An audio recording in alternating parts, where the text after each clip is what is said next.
ये दरोगा का दूसरा सेट है जिसका हम डिस्कशन करने जा रहे हैं।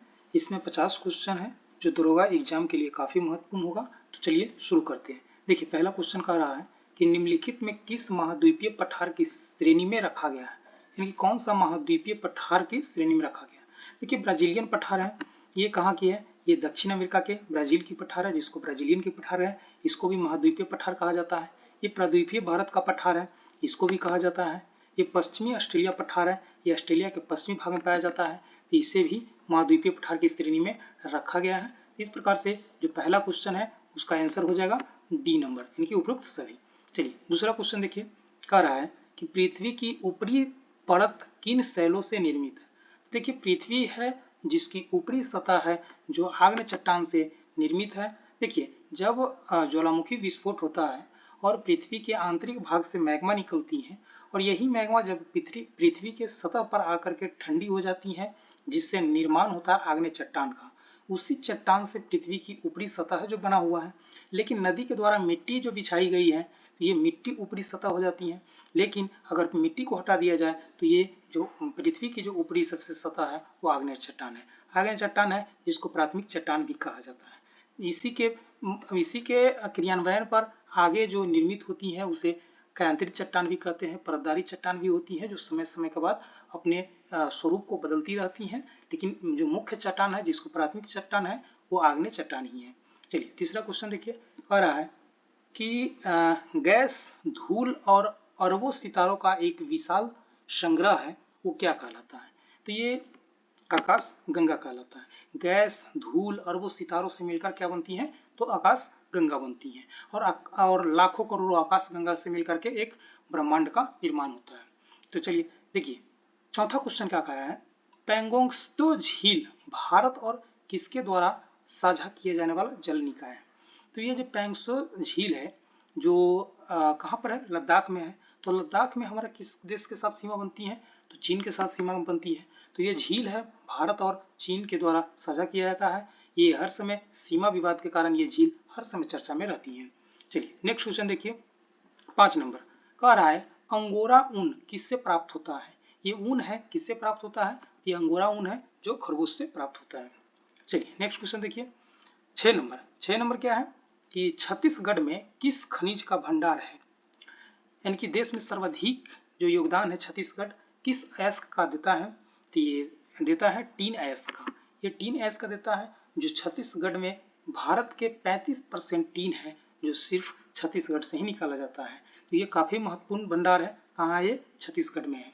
चलिए नेक्स्ट क्वेश्चन देखिए 7 नंबर क्या कर रहे हैं कि भारत के संविधान को बनाने वाली संविधान सभा में कितनी महिला सदस्य थी। देखिए जब संविधान निर्माण का प्रारंभ हुआ था तो कैबिनेट मिशन आया था, कैबिनेट मिशन ही आया था जो भारत में संविधान निर्माण की प्रक्रिया है जो प्रारंभ किया। जून से जुलाई 1946 में क्या हुआ था कि संविधान बनाने के लिए एक संविधान सभा की स्थापना की गई थी। उसमें टोटल उस समय 389 सदस्य थे और उस समय 15 महिला सदस्य उस समय शामिल थे। लेकिन बाद में जब देश बंटवारा हो गया था तो क्या हुआ, उसमें से सदस्य चले गए और जब भारतीय संविधान पूर्ण रूप से तैयार हो गया था 26 नवंबर 1949 को, और उस पर सभी लोग ने हस्ताक्षर किया था। कब, 24 जनवरी 1950 को जब हस्ताक्षर हुआ था तो उस पर केवल 8 महिला ही हस्ताक्षर की है। देखिए जब संविधान सभा का गठन हुआ था उस समय 15 महिला थी, लेकिन जब संविधान पर सिग्नेचर करने की बारी आई थी तो मात्र 8 महिला ही उस समय सिग्नेचर संविधान पर की हुई है। तो याद रखिएगा इस क्वेश्चन का आंसर हो जाएगा 15। चलिए 8 नंबर क्वेश्चन देखिए, कह रहा है export import bank of India का मुख्यालय कहाँ है। तो एक्सपोर्ट इंपोर्ट जो बैंक है यानी कि आयात निर्यात के लिए जो सुविधा प्रदान करती है बैंक, उसका हेडक्वार्टर कहाँ है, तो ये हेडक्वार्टर है मुंबई में। तो और आगे इसकी स्थापना कब हुई थी, देखिए एक्सपोर्ट इंपोर्ट बैंक की स्थापना हुई थी 1 जनवरी 1982 को हुआ था। ये मुख्य रूप से आयात निर्यात के लिए इसको बनाया गया है, ये इसको देख रेख करती है आयात निर्यात के लिए।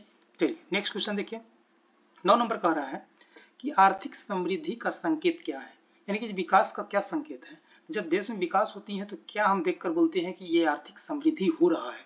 ये देखिए डोमेस्टिक ग्रोथ रेट, ये दोनों ये भी देखते हैं और नेशनल ग्रोथ रेट ये भी देखते हैं और उसके बाद हम कहते हैं कि आर्थिक समृद्धि हो रही।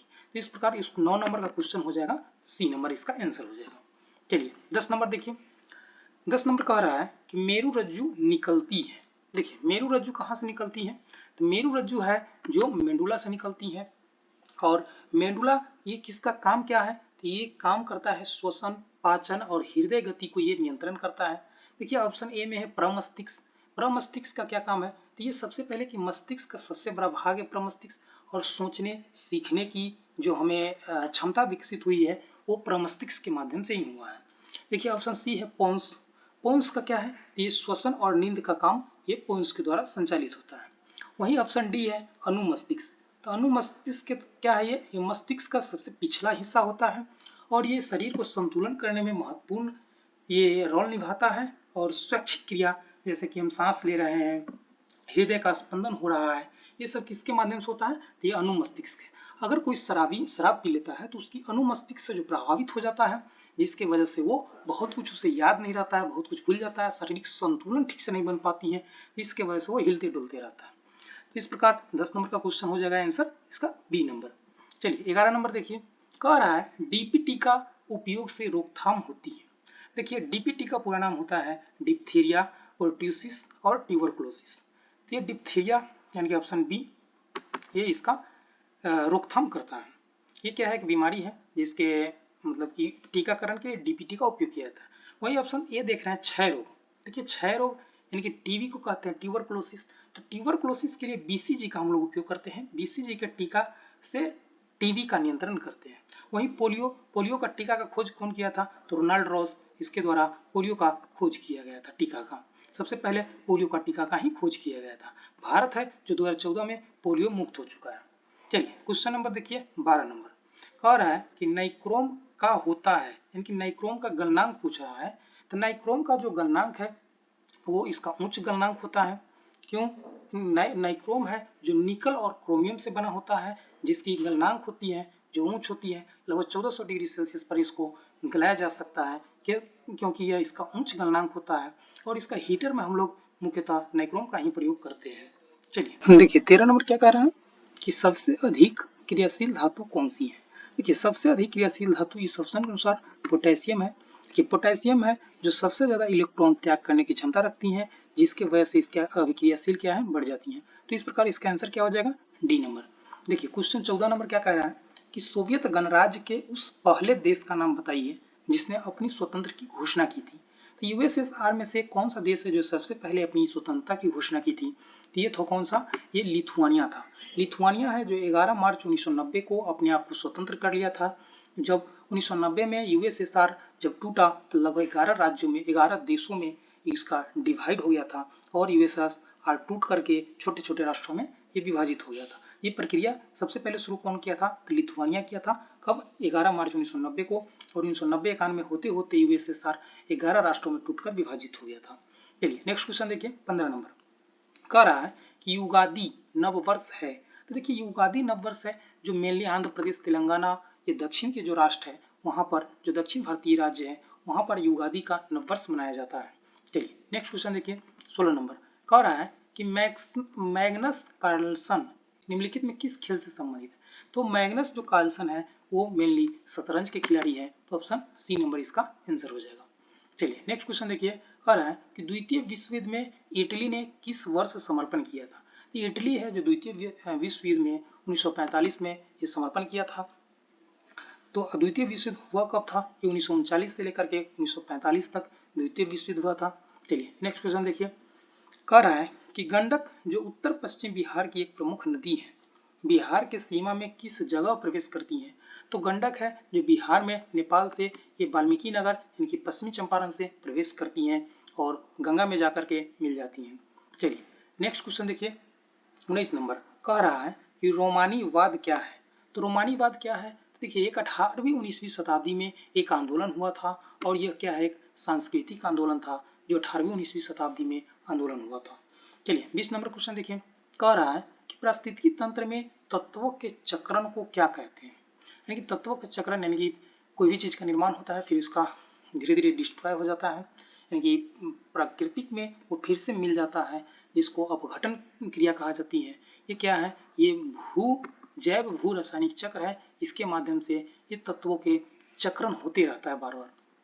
चलिए 21 नंबर क्वेश्चन देखिए, कह रहा है कि भारतीय संविधान का निम्नलिखित में कौन सा अनुच्छेद कार्यपालिका से न्यायपालिका के पृथक्करण से संबंधित है।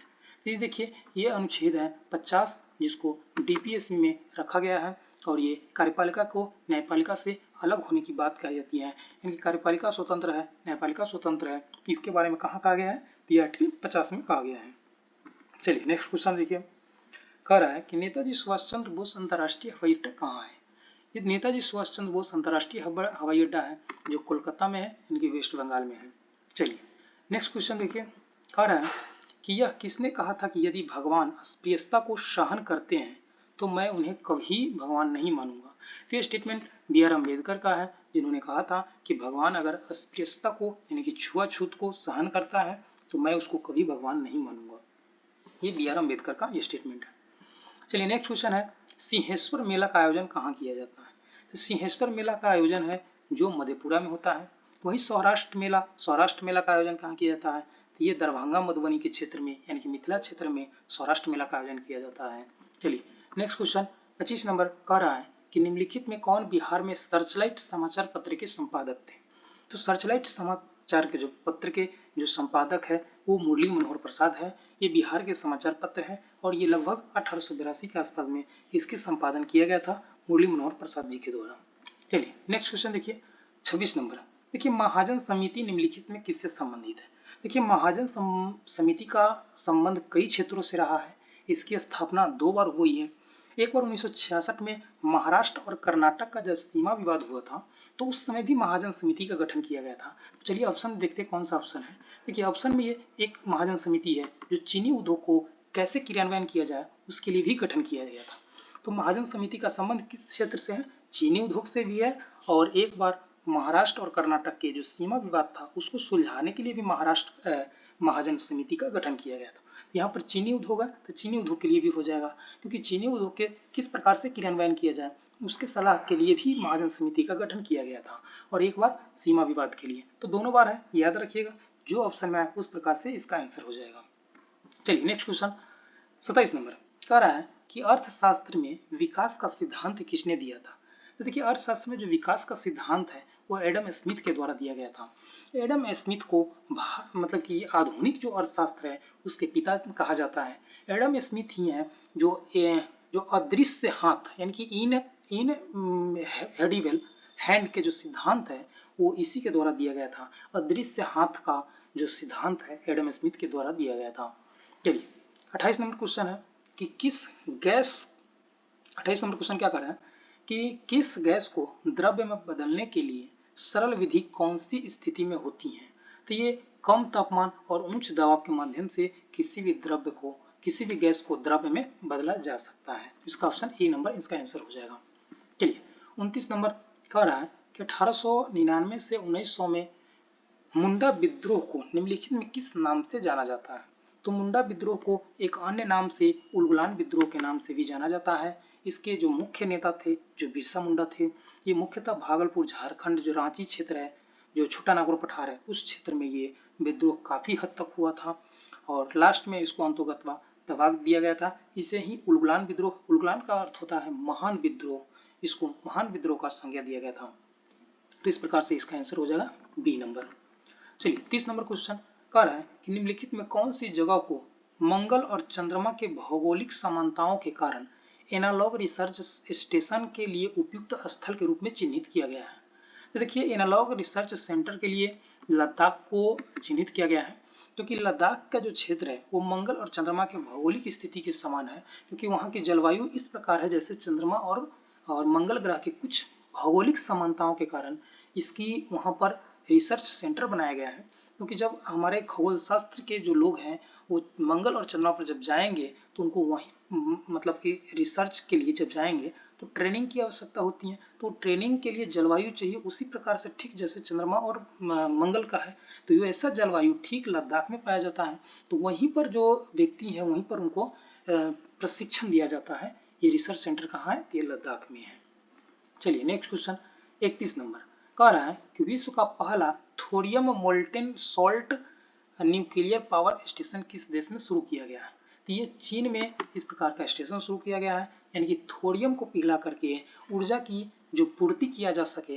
पहले क्या होता था कि यूरेनियम को जला करके जो हम विद्युत ऊर्जा है उसको प्राप्त करते थे, लेकिन अभी तक थोरियम को मोल्टेशन करके अभी तक न्यूक्लियर पावर में अभी थोरियम को उपयोग करके अभी बिजली का प्रारंभ नहीं किया गया था। ये चाइना पहला देश है जो थोरियम को गला करके जला करके और बिजली का उत्पादन कर रहा है। अगर ये सक्सेस हो जाएगा तो भारत में जो केरल क्षेत्र है वहाँ पर थोरियम बहुत मात्रा में पाया जाता है, तो भारत को ऊर्जा क्षेत्र में आत्मनिर्भर बनने से फिर नहीं रोका जा सकता है। अगर इस प्रकार की विधि भारत में आ जाए, भारत इस पर काम करना प्रारंभ कर दे, तो फिर भारत में ऊर्जा की आत्मनिर्भरता हो जाएगी। हमें फिर किसी से ऊर्जा के लिए, ईंधन के लिए किसी अन्य देश पर निर्भर रहने की आवश्यकता नहीं रह जाएगा। ये अभी प्रारंभ कौन सा के देश किया, तो चाइना अभी इस प्रकार का अभी रिसर्च ही शुरू किया है, अभी तक सफलता इसमें नहीं पूरी तरह से प्राप्त हुआ है। चलिए 32 नंबर क्वेश्चन देखिए, कह रहा है कि निम्नलिखित में कौन सा विकल्प वर्गीकी संवर्ग का सही आरोही क्रम दर्शाता है। आरोही क्रम मतलब क्या है कि छोटा से बड़ा। देखिए सबसे छोटा क्या होता है, जाति, जाति के बाद क्या होता है वंश, कुल, गण, वर्ग, संवर्ग, जगत। तो इसका आंसर क्या हो जाएगा, बी नंबर। देखिए जाति का अर्थ होता है कि वर्गीकृत, वर्गीकरण, यानी कि वर्गीकरण की सबसे छोटी इकाई को जाति कहा जाता है।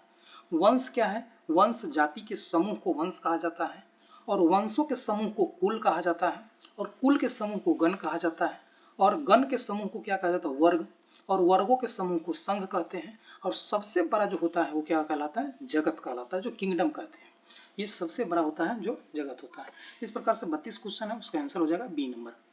चलिए 33 नंबर क्वेश्चन है, जैन आचार्य स्थूलभद्र की समाधि बिहार में कहाँ स्थित है। तो जैन आचार्य स्थूलभद्र है, उसकी समाधि स्थल पटना में है, तो ऑप्शन हो जाएगा ए नंबर। 34 नंबर, कर बिहार में कौन सा झरना बिहार का नियाग्रा के नाम से भी जाना जाता है। तो बिहार के नियाग्रा के नाम से किसे जाना जाता है, कोकोलत जलप्रपात को जाना जाता है, और ये कहाँ है, तो ये नवादा में है। चलिए 35 नंबर क्वेश्चन, बिहार का कुल भौगोलिक क्षेत्रफल कितना है। बिहार का जो भौगोलिक क्षेत्रफल है जो 94,163 वर्ग किलोमीटर है, जो टोटल भारत का 2.86% बिहार को टोटल भूमि के 2.86%, यानी कि भारत का जो टोटल भूमि है उसको कितना 2.86% बिहार के पास है। और बिहार है जो पूरे भारत का 12वां सबसे बड़ा राज्य है, क्षेत्रफल की दृष्टि से बिहार है जो 12वां सबसे बड़ा राज्य है। चलिए क्वेश्चन देखिए 36 नंबर। 36 नंबर क्या कह रहा है कि फिलिप वक्र निम्नलिखित में किसके बीच के संबंध को दर्शाता है। तो ये फिलिप वक्र है जो मुद्रास्फीति और बेरोजगारी के बीच संबंध स्थापित करता है। फिलिप ये एक अर्थशास्त्री थे, इनका कहना था कि अगर मुद्रास्फीति यानी कि महंगाई बढ़ रहा है तो बेरोजगारी कम होगा, और बेरोजगारी बढ़ेगा तो महंगाई कम होगा, यानी कि एक दूसरे के दोनों क्या होंगे, विपरीत होंगे, यानी कि एक समय में एक ही चीज रह सकता है, या तो मुद्रास्फीति यानी कि महंगाई रह सकता है, या तो बेरोजगारी रह सकती है। तो इस प्रकार से 36 नंबर का क्वेश्चन का आंसर हो जाएगा ए नंबर। चलिए 37 नंबर देखिए, कह रहा है बिहार राज्य सरकार की प्रमुख योजना जल जीवन हरियाली मिशन किस वर्ष शुरू की गई थी। तो जल जीवन जो हरियाली मिशन है ये बिहार सरकार के द्वारा 2019 में प्रारंभ किया गया था, जिसका मुख्य उद्देश्य था कि जल के माध्यम से हरियाली का विकास करना, यानी कि जल के साथ साथ हरियाली दोनों चीज का संतुलन बना करके रखना। इसी के तहत जो नल जल योजना है, यानी कि सभी घर तक नल का जल पहुंच उपलब्ध हो, इसी के तहत ये योजना का प्रारंभ किया गया था। देखिए 38 नंबर क्वेश्चन क्या कह रहा है, बिहार मानवाधिकार आयोग के पहले अध्यक्ष कौन थे। देखिए बिहार मानवायोग के जो अध्यक्ष थे सबसे पहले वो कौन थे, एस एन झा थे, जो बिहार मानवायोग के पहले अध्यक्ष थे। इसमें क्या होता है कि मानवाधिकार का जो हनन होता है उसके लिए एक आयोग बनाई गई थी केंद्रीय स्तर पर, उसके बाद सभी राज्य में एक राज्य स्तर पर मानवाधिकार आयोग का गठन किया गया था। तो बिहार में जो गठन किया गया था उसके पहले अध्यक्ष थे एस.एन. झा। चलिए 39 देखिए, कह रहा है कि बिहार में पंचायती निकायों में महिलाओं के लिए 50% आरक्षण किस वर्ष प्रदान किया गया था। तो आप जानते हैं कि महिलाओं को बिहार में जो पंचायती यानी कि स्थानीय स्वशासन में 50% आरक्षण मिला है, ये किस वर्ष आया था, तो ये 2006 में आया था। उस समय नीतीश कुमार की सरकार थी, जब 2005 में आए थे तो 2006 में इस प्रकार के ये संवैधानिक संशोधन किए थे, और बिहार में जो पंचायती जो स्थानीय लेवल पर जो चुनाव होता है उसमें 50% महिला को आरक्षण प्रदान किए थे। चलिए 40 नंबर देखिए, कह रहा है कि बिहार विधान परिषद में कुल कितने सदस्य हैं। तो देखिए बिहार विधान परिषद में जो कुल सदस्य हैं वो 75 हैं। और देखिए क्या है कि बिहार जो विधान परिषद होती है विधान परिषद में टोटल सदस्य यानी कि जो विधानसभा का 1/3 से ज्यादा नहीं हो सकता है। यानी कि विधानसभा बिहार में यानी कि कितना है, तो बिहार में 243 विधानसभा है, इसके 1/3 कर दें तो उससे ज्यादा विधान परिषद में सदस्य नहीं हो सकते हैं। बिहार में कितनी विधान परिषद के सदस्य हैं, तो 75 हैं, और विधानसभा में कितनी है, तो 243 है। यानी कि 243 का 1/3 से ज्यादा सदस्य विधान परिषद में नहीं हो सकता है। विधान परिषद की चर्चा कहाँ है, विधान परिषद की चर्चा भारतीय संविधान के अनुच्छेद 169 में है, और कहेगा कि विधानसभा की चर्चा कहाँ है, तो 170 में है। तो चलिए ठीक इस प्रकार से इसका आंसर हो जाएगा 75 यानी कि बी नंबर। 41 नंबर देखिए, कह रहा है बामियान घाटी में बुद्ध की मूर्तियां और गुफा कला किस बौद्ध कला शैली का प्रतिनिधित्व करती है। तो जो बामियान घाटी है, ये बामियान घाटी कहाँ है, तो ये अफगानिस्तान में बामियान की एक मूर्ति है। वहां पर कौन सी शैली में बुद्ध की मूर्ति है, तो गंधार शैली में है। देखिए गंधार शैली का विकास है जो यूनानी शैली और भारतीय शैली का मिलन से यूनानी शैली और भारतीय शैली के मिलन से गंधार शैली का विकास हुआ है। चलिए नेक्स्ट क्वेश्चन देखिए, 42 नंबर, कह रहा है सिंधु घाटी सभ्यता में किस कला के रूप में लॉक्स वैक्स तकनीक का उपयोग प्रमुख रूप से किया गया था। देखिए लॉस्ट वैक्स तकनीक है जिसको मोम तकनीक भी कहा जाता है। इसको कांस्य की मूर्ति जब बनाते थे तो इस प्रकार के टेक्नोलॉजी का वो प्रयोग करते थे। चलिए 43 नंबर देखिए, कल हाल ही में DRDO द्वारा SU-30 MK1 से परीक्षण किए गए लॉन्ग रेंज ग्लाइड बम का नाम क्या है। तो ये ग्लाइड बम कौन सा है, ये गौरव है जिसका सफल परीक्षण है जो DRDO के द्वारा किया गया है। चलिए नेक्स्ट क्वेश्चन देखिए, पहला 24/7 अनाज ATM कहाँ शुरू किया गया है। तो ये ATM कहाँ शुरू किया गया है, ये गुरुग्राम में शुरू किया गया है। चलिए नेक्स्ट क्वेश्चन देखिए, 45 नंबर, कह रहा है कि किस पंचवर्षीय योजना के दौरान भारत में उदारीकरण, निजीकरण और वैश्वीकरण के प्रमुख आर्थिक सुधार शुरू किए गए थे। देखिए उदारीकरण का सिंपल सी अर्थ होता है कि कोई भी क्षेत्र में लाइसेंस लेना अनिवार्य होता है, तो जो लाइसेंस लेने की पद्धति होती है जो कठिन होती है उसको क्या किया जाए, लिबरल किया जाए यानी कि कमजोर किया जाए। कुछ क्षेत्र में लाइसेंस की आवश्यकता है तो जहां पे जरूरी है लाइसेंस की वहां पर लाइसेंस लेना अनिवार्य कर दिया जाता है। जिस क्षेत्र में लगता है कि यार बिना लाइसेंस के भी काम किया जा सकता है तो बिना लाइसेंस के भी काम करने की अनुमति दी जाती है। तो क्या किया जाता है कि अपने कानून में उदारीकरण यानी कि कमजोर किया जाता है कानून को, जिससे क्या होती है, जिससे निवेश बढ़ता है, उद्योग में लोगों को प्रोत्साहन मिलता है। निजीकरण के क्या अर्थ होती है कि देखिए सभी काम सरकार खुद नहीं कर सकती है तो क्या करती है, प्राइवेट हाथों में भी कुछ काम को सौंपती है, इसी को निजीकरण कहते हैं। और वैश्वीकरण का क्या अर्थ होता है कि एक देश अपने देश की बाउंड्री की सीमा में न रह करके सभी देशों यानी कि विश्व के अनेक देशों या सभी देशों के साथ संबंध स्थापित करती हैं, तो क्या कहलाती है, ये वैश्वीकरण कहलाती है। तो ये प्रमुख सुधार है जो हमारे देश में ये 1990 के दशक में उस समय ये प्रारंभ हुआ था। उस समय भारत के प्रधानमंत्री PV नरसिम्हा राव थे और उस समय वित्त मंत्री थे जो स्वर्गीय मनमोहन सिंह थे, और इन्हीं के ये दिमाग का उपज था उदारीकरण, निजीकरण और वैश्वीकरण थी। और ये किस समय हुआ था, तो ये 8वीं पंचवर्षीय योजना के समय हुआ था। 8वीं पंचवर्षीय योजना है जो 1992 से लेकर के 1997 तक चला था। तो इस प्रकार इसका आंसर हो जाएगा C नंबर। चलिए नेक्स्ट क्वेश्चन देखिए, 46 नंबर, कह रहा है कि निम्नलिखित में कौन सी श्रेणी उन वस्तुओं का सबसे उपयुक्त वर्णन करती है जिसकी मांग उपभोक्ता की आय बढ़ने पर घट जाती है और आय घटने पर घट जाती है। यानी कि कह रहा है कि कौन सी वस्तु है जिसका उपयोग जब व्यक्ति का आय बढ़ जाता है तो उसका सामान का उपयोग करना कम कर देता है, और जब आय घट जाता है तो क्या करती है, उस सामान का फिर से उपयोग करने लगता है। तो इसको हम इस इकोनॉमिक्स की भाषा में इसी को हम गिफिन गुड्स कहते हैं। गिफिन गुड्स का सिंपल सी अर्थ होता है, मान लीजिए चावल को ही आप ले लीजिए, तो उपभोक्ता की अगर आय बढ़ जाएगी तो क्या करेगी, बढ़िया चावल खाना शुरू कर देगा, और आय घट जाएगा तो क्या करेगी, फिर लो क्वालिटी का चावल यूज करना शुरू कर देगा। तो इसी को हम इकोनॉमिक्स की भाषा में गिफिन गुड्स कहते हैं। तो इसका आंसर क्या हो जाएगा, D नंबर। यानी कि क्या होती है, आय बढ़ने पर सामान का मांग घट जाता है और जब भी आय घटता है तो मांग उसकी फिर से बढ़ जाती है। चलिए नेक्स्ट क्वेश्चन देखिए, 47 नंबर, कह रहा है कि केंद्र सरकार ने निम्नलिखित में किस बल में 1000 से अधिक कर्मियों वाली पहली महिला रिजर्व बटालियन की मंजूरी दी है। तो ये मंजूरी है जो CISF में दिया गया है। चलिए नेक्स्ट क्वेश्चन देखिए, 48 नंबर, कि संयुक्त राज्य अमेरिका के federal bureau of investigation FBI के नए निर्देशक के रूप में किसे नियुक्त किया गया है। जिस प्रकार से हमारे यहाँ IB इंटेलिजेंस ब्यूरो है उस प्रकार से अमेरिका में FBI है। तो इसका पूरा नाम है फेडरल ब्यूरो ऑफ इन्वेस्टिगेशन, तो इसके देखिए अभी अध्यक्ष है, जो निर्देशक है, डायरेक्टर भारतीय मूल के बना है, इसकी वजह से ये चर्चा में है। और ये काश पटेल नाम के व्यक्ति है, जिसको FBI यानी कि ये अमेरिका का एक इंटेलिजेंस ब्यूरो है, और इसके चेयरमैन बनाया गया, किसको, काश पटेल को बनाया गया है। चलिए 49 नंबर क्वेश्चन कह रहा है कि हाल ही में किस प्राधिकरण ने भूजल विनियमन को मजबूत करने और पूरे भारत में अस्थायी प्रबंधन सुनिश्चित करने के लिए भूनीर पोर्टल विकसित किया है। तो देखिए भूनीर पोर्टल है जो केंद्रीय भूजल प्राधिकरण के द्वारा, ये भूनीर पोर्टल है जो इसी के द्वारा प्रारंभ किया गया है। चलिए आज के सेशन का लास्ट क्वेश्चन और 50 नंबर है। देखिए कह रहा है कि भारत के क्षेत्रीय स्तर के ग्लोबल पोजिशनिंग सिस्टम का नाम क्या है। तो जो भारत में जो ग्लोबल पोजिशनिंग सिस्टम है, जो भारत का खुद का स्वदेशी है, उसका नाम है गगन। और देखिए जीपीएस जो हम लोग उपयोग करते हैं, ग्लोबल पोजिशनिंग सिस्टम जो जीपीएस हम लोग उपयोग करते हैं, ये मुख्य रूप से भारतीय नहीं है, ये अमेरिका का क्या है, ग्लोबल पोजिशनिंग सिस्टम है। तो ये अमेरिका का है। उसी प्रकार ग्लोनास है, तो ग्लोनास किसका है, तो ये रूस का है। और गैलीलियो है, तो गैलीलियो किसका है, ये यूरोपियन यूनियन का है। विद्यो, देखिए PEIDOU, विद्यो किसका है, तो ये चाइना का है। तो ये ग्लोबल पोजिशनिंग सिस्टम है जो क्षेत्रीय स्तर पर है। जैसे जीपीएस किसका है, चाइना का है। ग्लोनास है जो रूस का है। गैलीलियो है जो यूरोपीय यूनियन का है। विद्यो है जो चाइना का है।